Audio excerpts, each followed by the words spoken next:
Bonjour, je vous parle de mon salon ici à Burkini dans le canton de Vaud,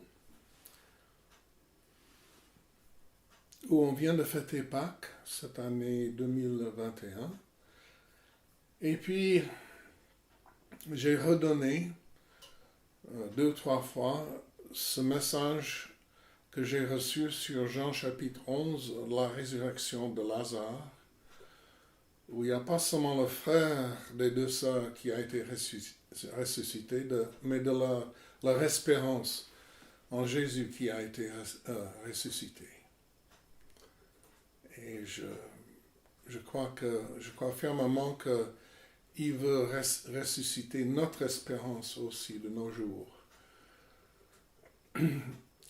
Donc, ce message, quand je l'ai reçu déjà dans les années 80, il a commencé à bénir différents groupes. Et j'étais content de cela, j'étais heureux.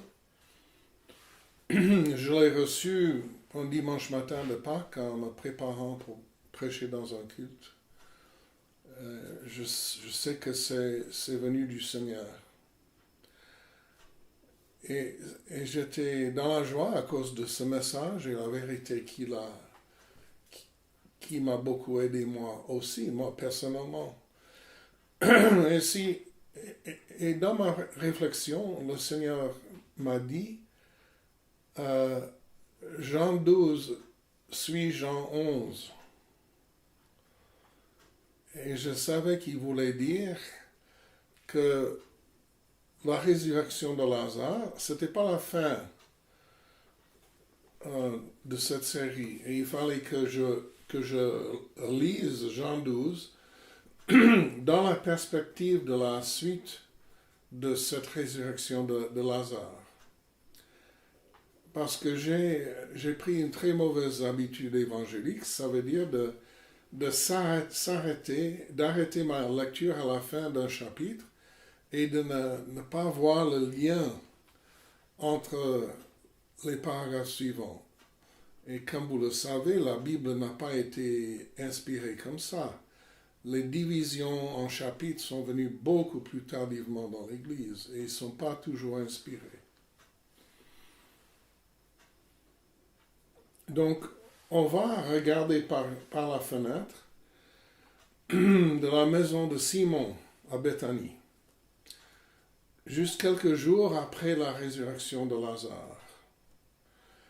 Et vous savez que Jésus et ses disciples ont été obligés de quitter Béthanie tout de suite après la résurrection de Lazare, parce que les pharisiens avaient donné l'ordre de l'arrêter. Et ce n'était pas encore le moment. C'était proche, mais ce n'était pas encore le moment. Donc ils étaient partis, mais apparemment ils avaient laissé un message en disant qu'il allait revenir quelques jours plus tard.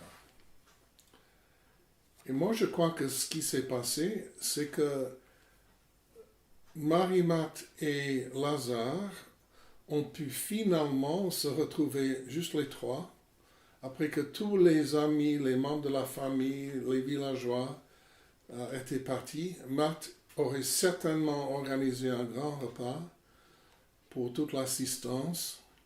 Certains auraient passé la nuit. Tout le monde aurait voulu parler avec Lazare. Et puis la maison était certainement remplie pendant tout un temps après la résurrection. Mais finalement, ils étaient ensemble, les trois. Et ils auraient réalisé quelque chose, qu'ils n'avaient pas eu le temps de remercier Jésus. Il était parti dans la précipitation et ils n'ont pas pu dire merci Seigneur. Et comment le remercier?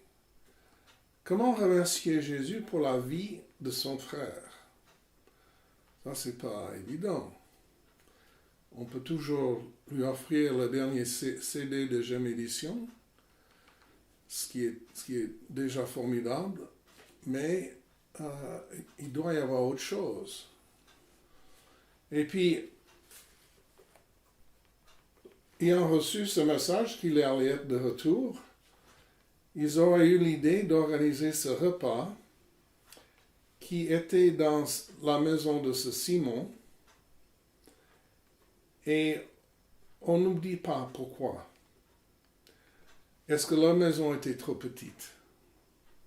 Peut-être.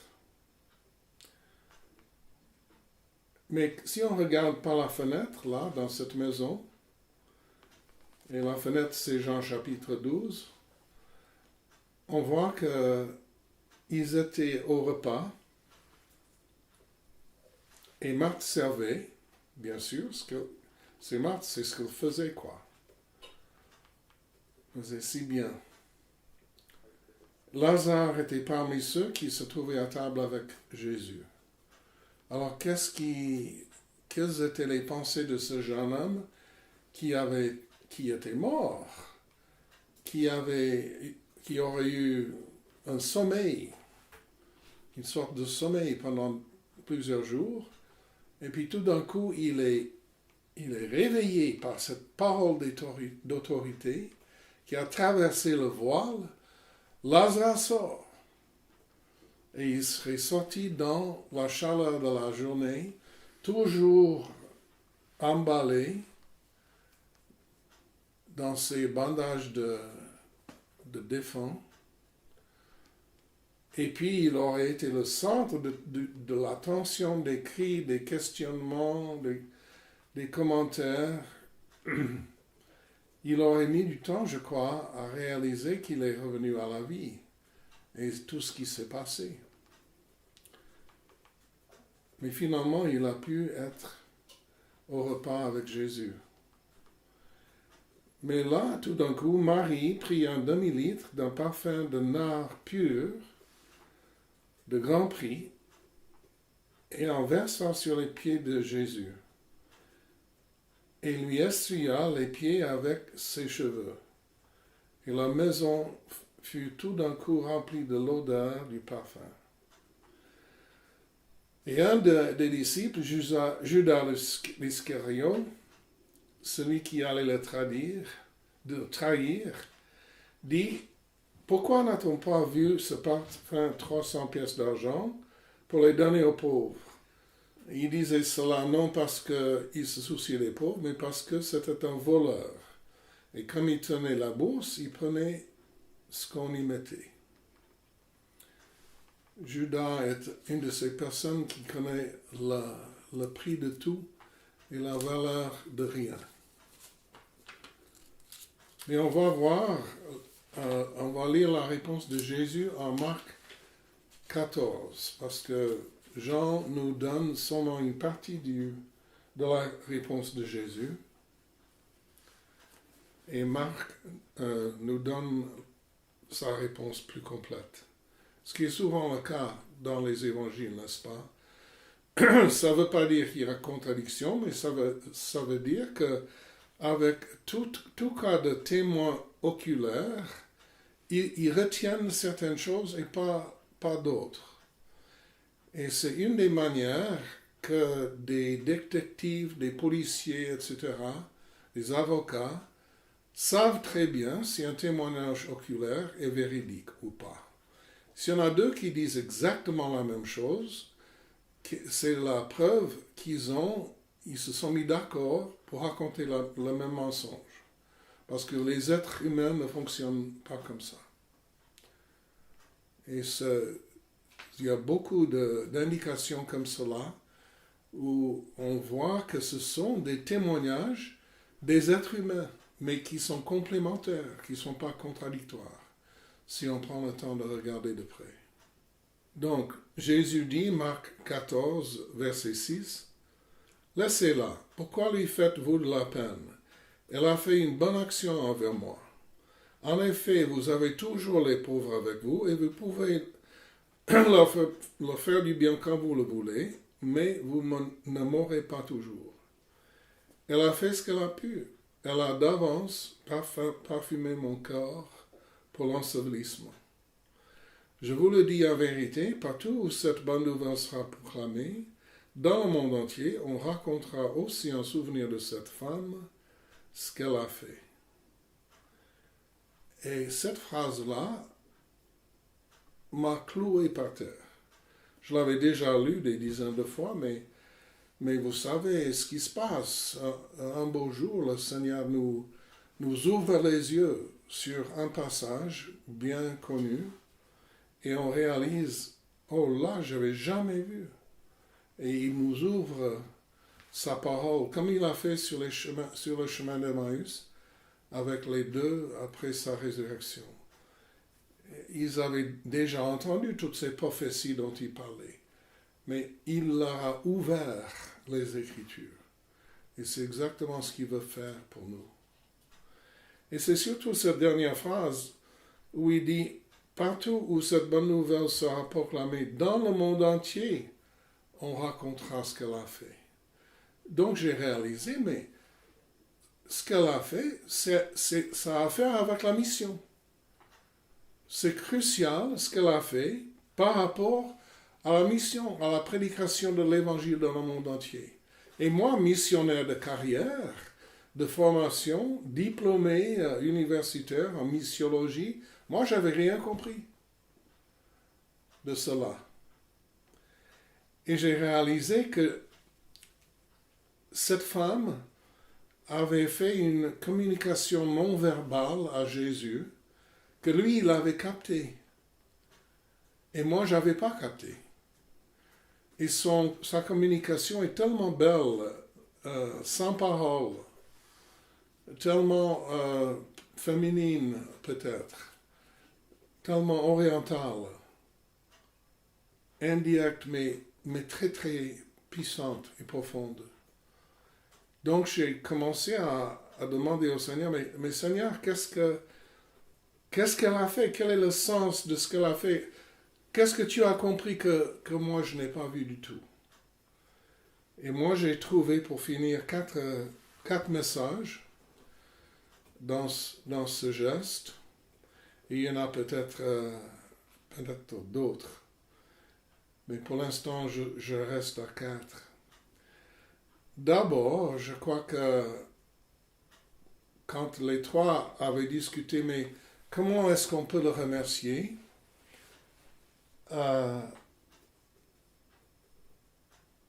C'est Marthe qui aurait eu l'idée, mais on achète un parfum de grand prix et on le met sur ses pieds. Parce que c'est Marthe qui avait dit à tout le monde, devant le tombeau de son frère, oh, n'ouvrons pas ce tombeau, ne roulez pas la pierre, parce qu'il est mort depuis 4 jours déjà. Un message un peu pointu, un fion, comme on dit ici, pour dire, mais tu as été 4 jours en retard, n'est-ce pas? Donc il ne faut pas vouloir déranger ce tombeau maintenant. Et elle aurait eu honte, je crois, de cette réaction en public. Cette parole prononcée juste avant que Jésus ressuscite son frère. Et elle aurait eu l'idée d'acheter ce parfum comme remerciement pour que son corps soit préparé pour l'ensevelissement. Et l'autre message, avec nous vous remercions pour la vie de notre frère, aurait été, nous savons que tu vas ressusciter aussi. Nous savons que dans ton tombeau, il n'y aura pas l'odeur de la mort. Et c'est pour ça que nous te mettons ce parfum sur les pieds maintenant. Parce que tu seras mort, mais tu vas ressusciter. Je crois que ces trois-là, devant la résurrection de Lazare, étaient parmi les premiers à croire à la résurrection. Et Marie aurait dit, je crois, ok, très bonne idée pour le parfum, mais c'est moi qui vais le mettre sur ses pieds. Parce que Marie aussi avait fait cette reproche publique à Jésus. Comme sa sœur, elle l'a dit devant tout le monde, Seigneur, si tu avais été ici, mon frère ne serait pas mort. et elle aurait eu honte de cela après. Jésus faisant tout ce chemin pour venir ressusciter son frère, et tout ce qu'elle pouvait faire, c'était même pas de l'accueillir, mais de lui reprocher son retard, son absence. Moi, je crois qu'elle aurait eu honte. Et je crois que le troisième message dans tout cela aurait été qu'elle est venue dans cette salle avec tous les disciples de Jésus, avec son frère, avec Jésus, avec les hommes du village certainement.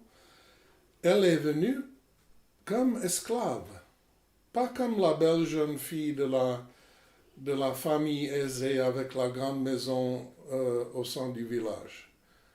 Non, elle est venue comme esclave au milieu d'eux, en s'humiliant, parce que même un esclave hébreu pourrait pas être demandé de laver les pieds de quelqu'un.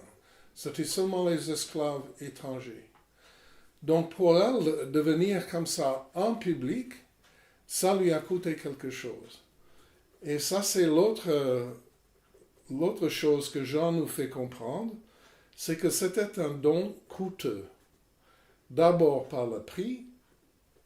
Dans beaucoup de nos Bibles, nous pouvons lire que c'est l'équivalent d'un salaire annuel d'un ouvrier, avec juste ce demi-litre de parfum.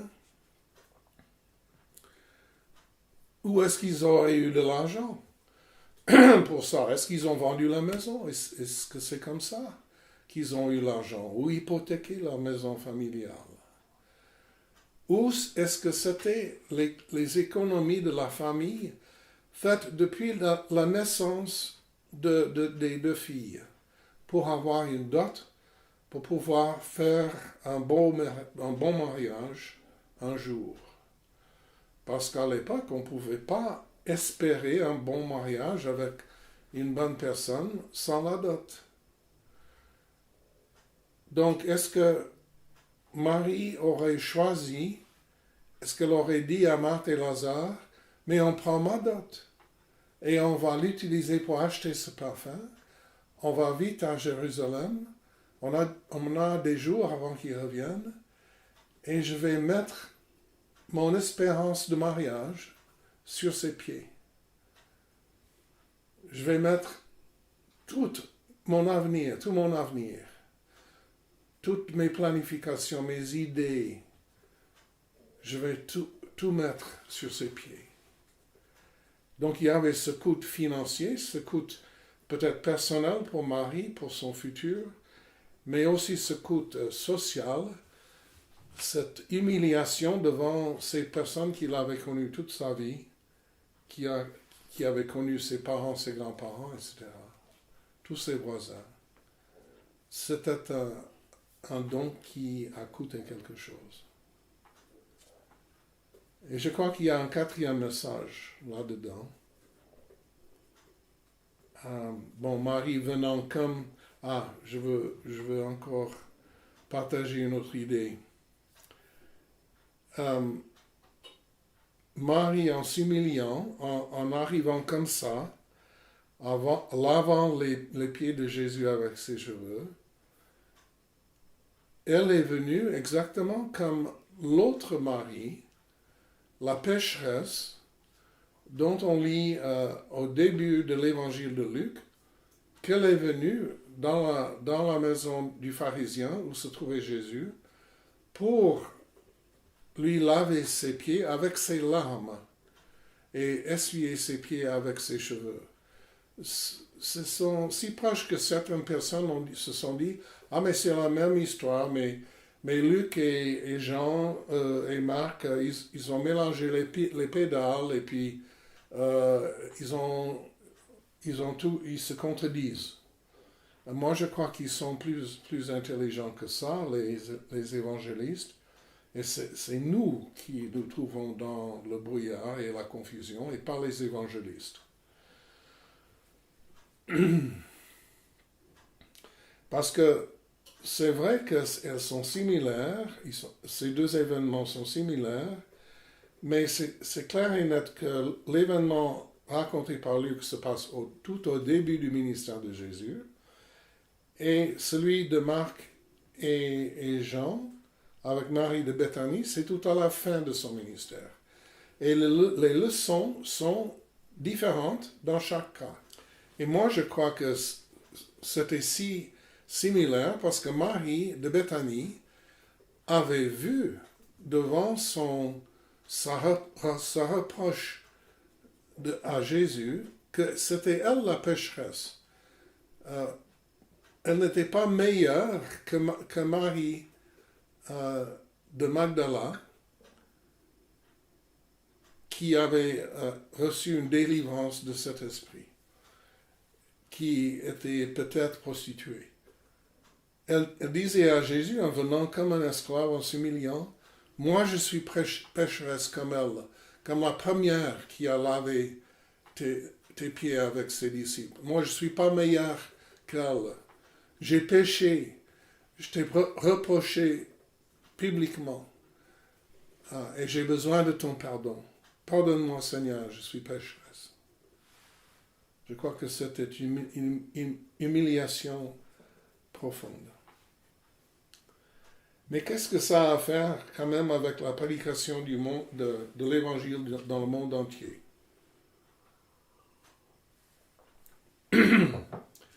Moi, je crois que c'est ceci. Ce qu'elle a fait à Jésus, c'est un exemple de l'adoration pure. Pas par le chant, la musique, ou aucune parole, mais c'était par le coût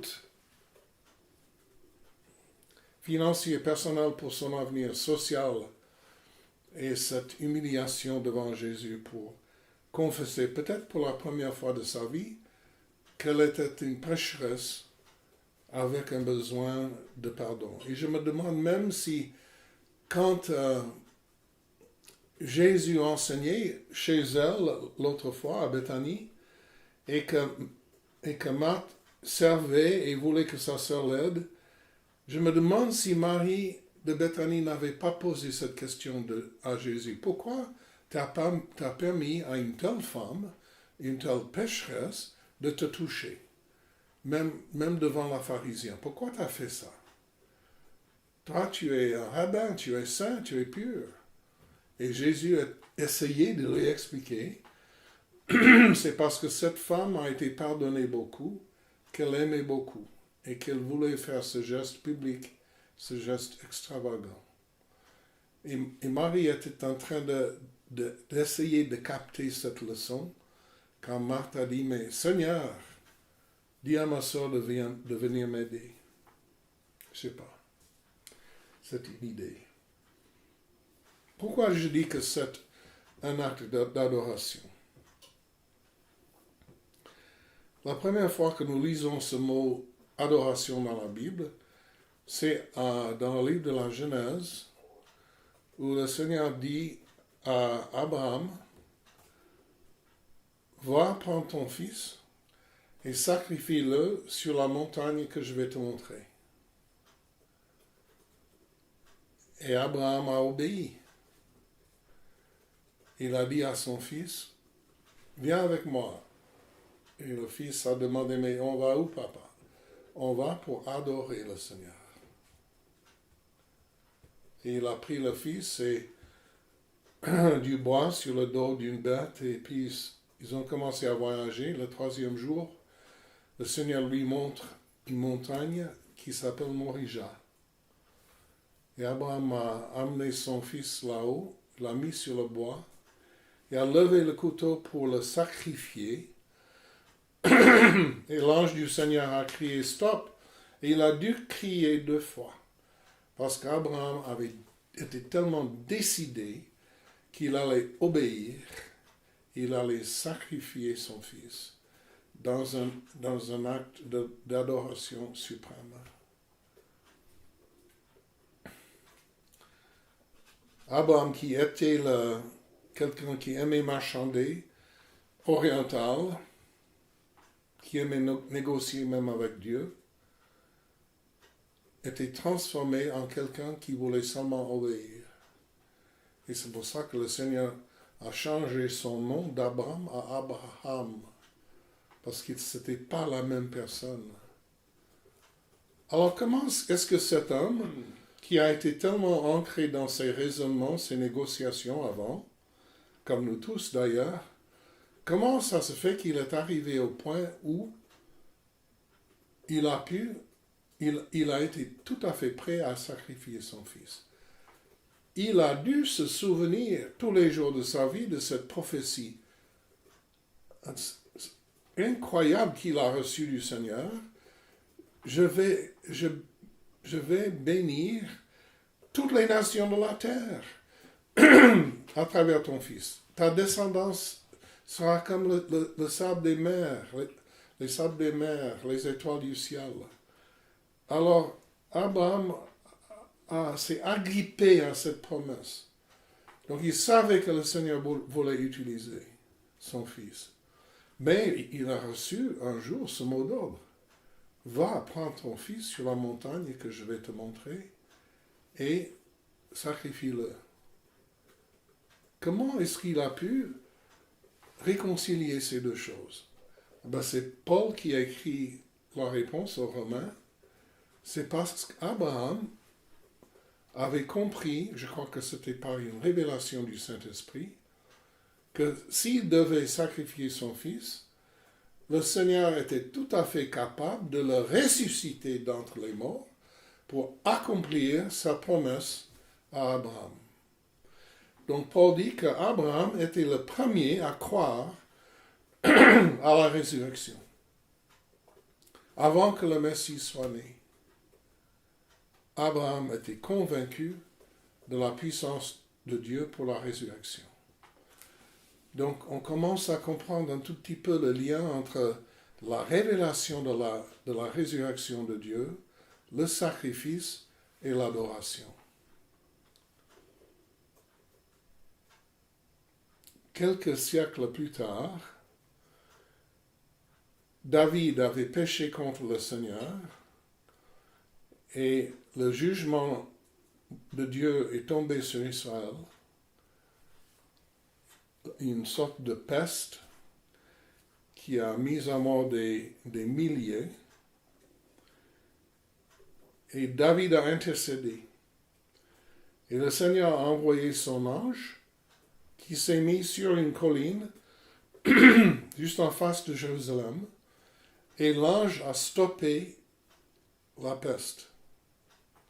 Et David, depuis chez lui, dans son palais, dans la cité de David, il a eu une vision de l'ange. Il a eu les yeux ouverts et il a vu ce que l'ange a fait. Et il a vu exactement où il se tenait. C'était sur un aire de battement d'un agriculteur. Et quand David a réalisé que le Seigneur l'avait exaucé, il avait stoppé le jugement, il a dit à ses hommes, venez avec moi, on va sacrifier à l'Éternel. Il est allé sur cette aire de battement, une pierre grande, une immense bout de rocher.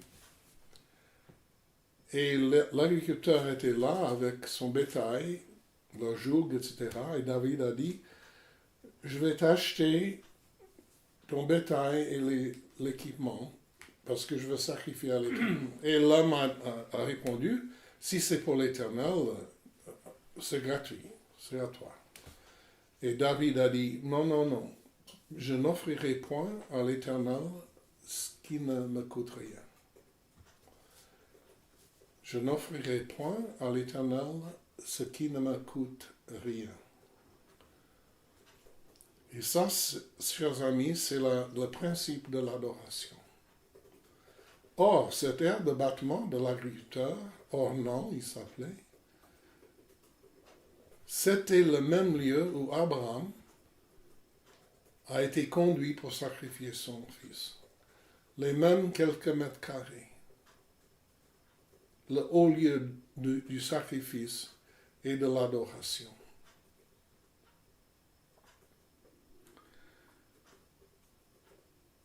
David, par la suite, a voulu construire un temple pour le Seigneur. Il s'est dit, moi j'habite dans cette grande et belle maison, mais le Seigneur n'a pas de maison. Je vais lui construire une maison. Il avait compris qu'il fallait le construire là, sur ces mêmes quelques mètres carrés de rocher où Abraham était venu avant, et puis l'ange a stoppé la plaie, et puis ils ont sacrifié le bétail sur ce lieu. Donc il a commencé à accumuler le matériel, et le Seigneur a dit, non, c'est pas toi qui vas construire ma maison. Tu as versé trop de sang. Ça sera à ton fils. Mais tu peux tout préparer. Et c'est exactement ce que Jésus a fait. Et Salomon a construit le temple exactement sur ce même lieu, le lieu de sacrifice et d'adoration. On ne peut pas séparer les deux, chers amis. On ne peut pas les séparer. Quelques siècles plus tard encore, Jésus avait pris sa croix, mais il était trop affaibli, il ne pouvait plus la porter, donc on a obligé un noir à le porter pour lui, et on l'a crucifié sur cette même montagne de Morija. Les Romains avaient modifié le terrain entre-temps, mais c'est la même montagne, c'est le même lieu choisi par le Seigneur. Et ce jour-là, le Seigneur lui-même a donné sa vie. L'ultime sacrifice, le Fils de Dieu s'est sacrifié pour nous. Alors, nous sommes un peuple qui aime l'adoration, et moi, je suis le premier.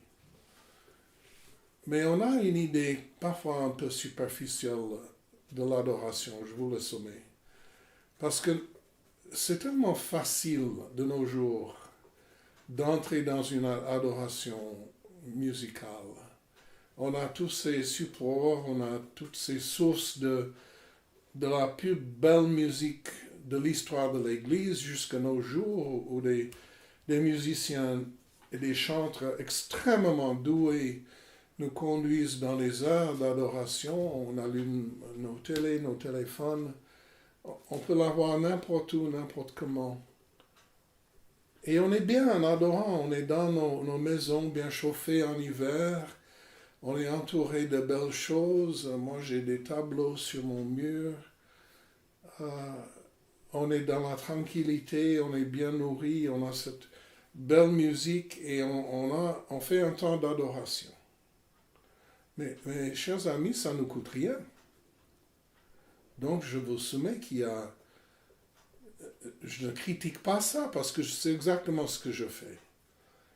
Mais je propose qu'il y a d'autres niveaux, d'autres dimensions d'adoration. Et parfois, nous sommes appelés, même très régulièrement, je dirais, on est appelé à entrer dans une adoration qui nous coûte quelque chose. Et qui va peut-être nous coûter tout. Tout. J'ai vu 2 exemples de ça dans ma vie à Jeunesse en Mission. Au Charles-Tagobé, Don Stevens conduisait des soirées de louanges. On les tenait dans l'école hôtelière. Des centaines de personnes venaient de partout en Suisse, en France, même depuis la Hollande pour une soirée. Une très belle soirée de louanges. La femme de Don Stevens devait donner naissance. Elle était à l'hôpital. Ils ont trouvé des problèmes graves. Et il était avec elle l'après-midi. Et Don a dit à sa femme, mais je vais donner la réunion à quelqu'un d'autre, je veux rester avec toi. Elle a dit non. Non, tu vas conduire cette réunion, on est juste au début, c'est trop important, le Seigneur va s'occuper de moi. Elle l'a renvoyé au Charles-Tagobé, depuis le CHUV à Lausanne. Il est arrivé et il a conduit la louange ce soir-là. Ce n'était pas seulement la louange, c'était un sacrifice de louange, d'adoration. On a vu un exemple pareil avec Rolf Schneider, qui avait perdu sa fille dans un incident cardiaque, si je me souviens bien. Mais elle était très jeune, elle était ado. Mais il s'était engagé à conduire la louange dans la cathédrale de Lausanne, une soirée avec toutes les églises en unité. Et on lui a proposé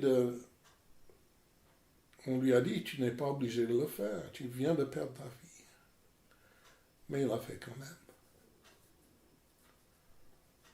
Il a conduit un millier de fidèles dans l'adoration ce soir-là.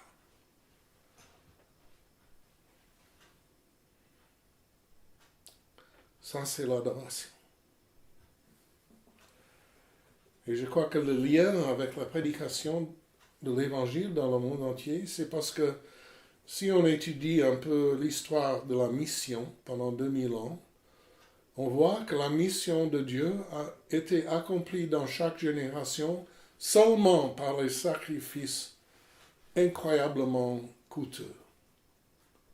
Seulement à travers la louange, des missionnaires donnant leur vie, des missionnaires qui arrivaient à l'est de l'Afrique avec leur cercueil, parce qu'il n'y avait pas de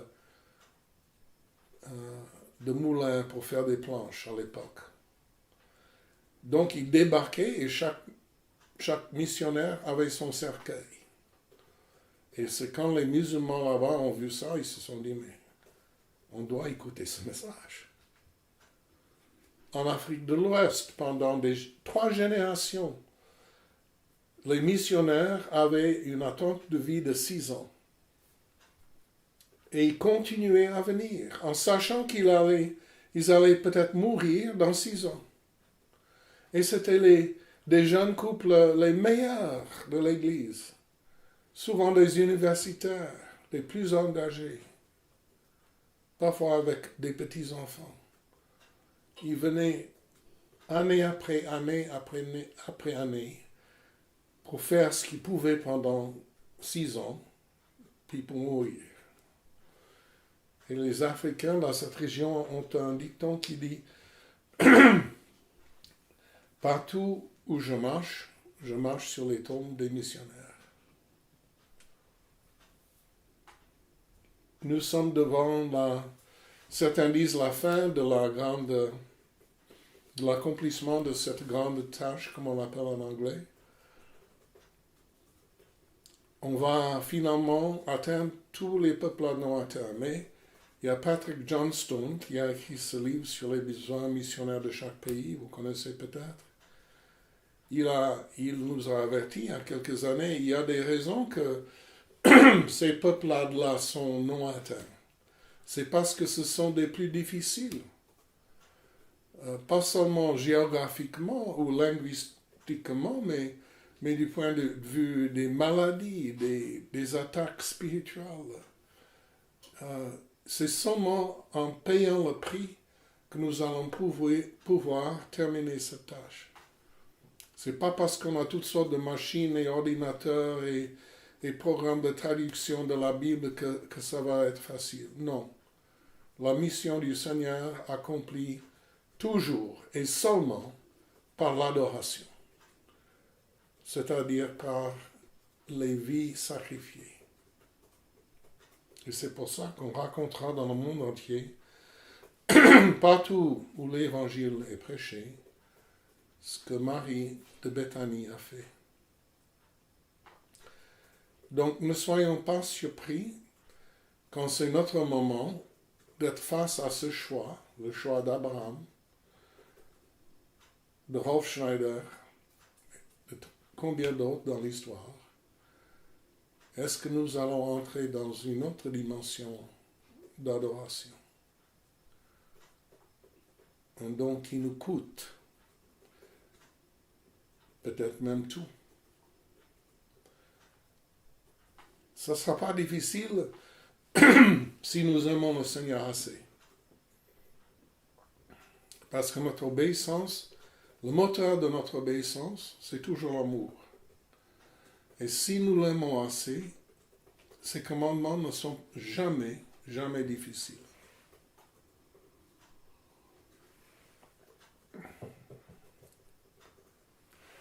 Si nous ne l'aimons pas assez, tout ce qu'il nous demande, même une toute petite chose, ça sera trop énorme. Donc, je m'encourage moi-même à grandir dans l'amour de Dieu. En chantant, oui, les louanges du Seigneur, parce que quand nous glorifions le Seigneur, c'est l'action du Saint-Esprit qui le glorifie. Donc, le Saint-Esprit est en train de travailler en nous pour glorifier le Seigneur, et puis suite à cela, le Saint-Esprit déverse l'amour de Dieu dans nos cœurs, nous grandissons en amour, l'adoration devient encore plus facile, l'obéissance devient encore plus facile, et nous avançons tous ensemble dans l'accomplissement de l'œuvre de Dieu. Seigneur, nous te remercions de ta parole, de tes principes, de tes enseignements, de l'action du Saint-Esprit et surtout de ton exemple à la croix. Nous te remercions pour ta mort, mais pour ta résurrection aussi, et pour ton ascension, où tu as déclaré que parce que tu as reçu toute autorité dans les cieux, sur la terre et sous la terre, tu l'as partagée avec nous, et nous pouvons donc aller dans le monde entier pour prêcher ton évangile. Quelle grâce, quel privilège de pouvoir travailler avec toi. Merci Seigneur de nous conduire, de nous préparer, de nous enseigner à être des co-ouvriers avec toi. Amen.